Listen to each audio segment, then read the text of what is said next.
গণতান্ত্রিক বাংলাদেশ গড়তে বিএনপির ৩১ দফা প্রকাশ। তৈরি হবে গণতান্ত্রিক শাসন ব্যবস্থা। শীঘ্রই নির্বাচনের প্রস্তুতি নিচ্ছে বাংলাদেশ। অন্তর্বর্তীকালীন সরকারের মেয়াদ যত কম হবে ততই ভালো। ভারতে বসে শেখ হাসিনার বক্তব্য বন্ধে কঠোর হুঁশিয়ারি বাংলাদেশ পররাষ্ট্রমন্ত্রীর। খাদ্যদ্রব্যের দাম কমাতে রোববার থেকে আমন ধান সংগ্রহের অভিযান। ক্রেতা হিসেবে নিজেও বিপাকে রয়েছেন খাদ্য উপদেষ্টা।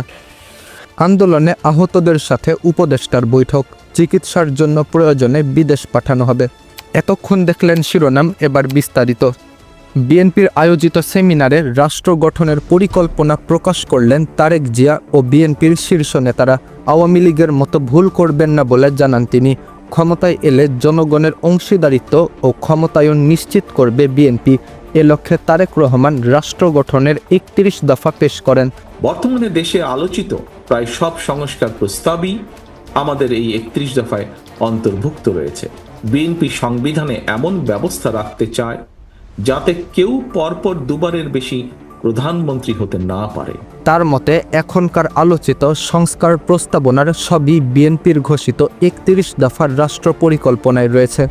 গুলশানের একটি হোটেলে অনুষ্ঠিত সেমিনারে এ সম্পর্কে বিস্তারিত জানান বিএনপির মির্জা ফখরুল।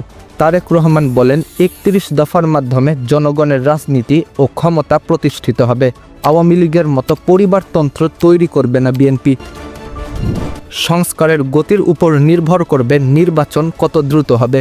জলবায়ু সম্মেলনে উপস্থিত হয়ে ডক্টর ইউনূস জানান, স্বৈরাচারী হাসিনার পতনের পর নির্বাচনের পূর্বেই সংস্কার দরকার। আমরা অন্তর্বর্তীকালীন সরকার, তাই আমাদের মেয়াদ যত সংক্ষিপ্ত হবে ততই ভালো। প্রয়োজনীয় সংস্কার শেষ হলেই দেশে নির্বাচন অনুষ্ঠিত হবে।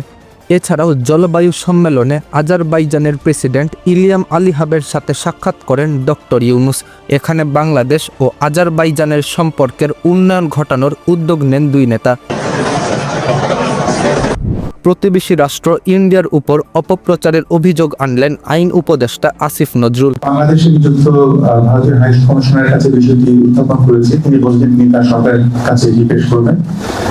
আমরা আসলে সত্যিকার অর্থে অফিসিয়ালি কোনো রেসপন্স পাইনি। ৫ই আগস্ট জনগণের গণ অভ্যুত্থানে ক্ষমতাচ্যুত হয়ে ভারতে অবস্থান নেন শেখ হাসিনা। এরপর থেকেই কিছুদিন পর পর তার অডিও ক্লিপ ফাঁস হয়, যেখানে হাসিনা তার নেতাকর্মীদের নির্দেশ দেন। সবশেষ ১০ নভেম্বর নূর হোসেন দিবসে ঢাকার 0 পয়েন্টে কর্মীদের অবস্থান করতে বলেন শেখ হাসিনা, যার জের ধরে বিশাল মারামারি হয়। হাসিনার কার্যকলাপ বন্ধে ভারতকে কয়েকবার আহ্বান জানিয়েছে বাংলাদেশ, কিন্তু তাতে কোনো লাভ হয়নি। রোববার থেকে আমন ধান সংগ্রহ হবে বলে জানিয়েছেন খাদ্য উপদেষ্টা আলী ইমাম মজুমদার। গত বছরের তুলনায় ৩ টাকা বেশি দামে ধান ও সিদ্ধ চাল কেনা হবে। প্রতি ৩ টাকা বাড়ানো হয়েছে, ৩ টাকা বাড়ানো হয়েছে ধানে, এবং চালেও বাড়ানো হয়েছে। তো সেক্ষেত্রে তো আমরা আশা করছি যে আমরা একটা রিজনেবল পরিমাণ ধান চাল সংগ্রহ করতে পারবো এই আমন মৌসুমে। বুধবার এক ব্রিফিংয়ে তিনি বলেন, দ্রব্যমূল্যের ঊর্ধ্বগতিতে ক্রেতা হিসাবে তিনিও চাপের মুখে রয়েছেন। নিজেই বাজার করি, চাপে আছি। তো আমরা আশা করছি যে আমন ফসলটা উঠলে দাম আর একটু কমবে।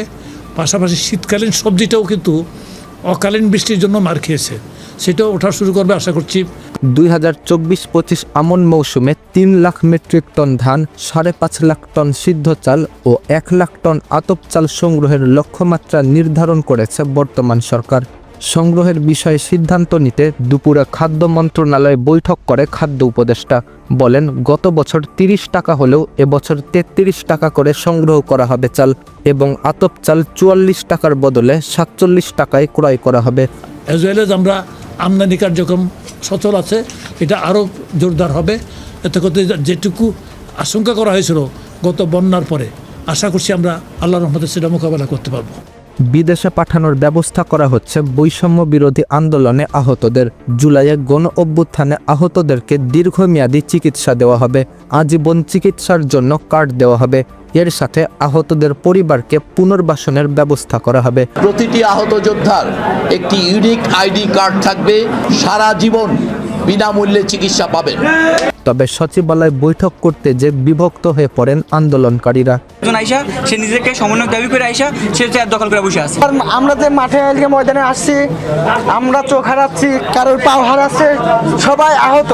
উনি কোথায় ছিল ওনাকে আমরা দেখি না। বাকবিতণ্ডা বন্ধ না হওয়ায় 6 উপদেষ্টা কক্ষে প্রবেশ করলে পরিস্থিতি কিছুটা শান্ত হয়ে আসে। তারা দাবি তুলে ধরেন, কি ক্ষতিপূরণ লাগবে, কি পুনর্বাসন লাগবে, কোন ট্রিটমেন্টটা কিভাবে করতে হবে, শহীদ পরিবার আমাদের সাথে অ্যাড আছে।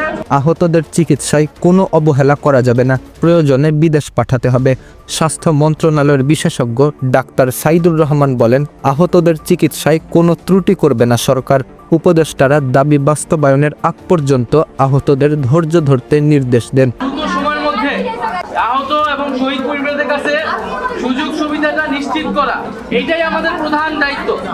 প্রত্যেকটা হসপিটাল থেকে শুধু আপনাদের স্বাস্থ্যগত চিকিৎসাগত সমস্যা নিয়ে কথা বলবে, একজন করে প্রতিনিধি দিবেন। স্বাস্থ্য মন্ত্রণালয়ের তথ্য অনুযায়ী জুলাই গণ অভ্যুত্থানে নিহত হয়েছেন 873 জন ও আহত হয়েছেন 19,931 জন। এই ছিল আজকের সর্বশেষ সংবাদ। এরকমই দেশের গুরুত্বপূর্ণ খবর জানতে চ্যানেলটি সাবস্ক্রাইব করুন।